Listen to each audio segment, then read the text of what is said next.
Hello everyone, welcome back to Syntax Snicker. Hello everyone, hope you guys are doing well. So today we will start with switch statements. In the switch statement, basically what happens, the user entered any input and based on that input, we will create cases. And these cases will decide the output. Here we have taken an example of the program that the user will enter number between 1 to 7. Each number is representing a day. For instance, 1 is representing Sunday.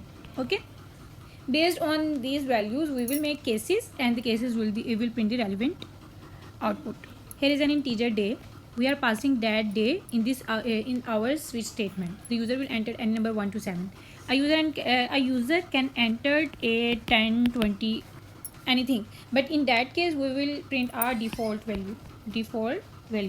That is for the invalid case.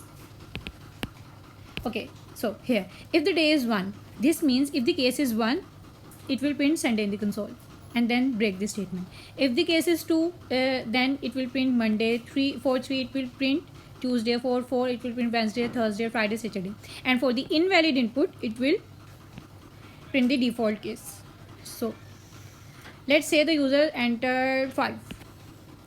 Here comes 5. Case 1 is incorrect, case 2 is incorrect, case 3 is incorrect, case 4 is incorrect. As the user entered 5, so this case becomes true and Thursday will get print on the console. And for instance, the users entered 15. So 15 is none of the above cases and the default value, which is invalid input, will be printed on the console. So that's how switch statements work.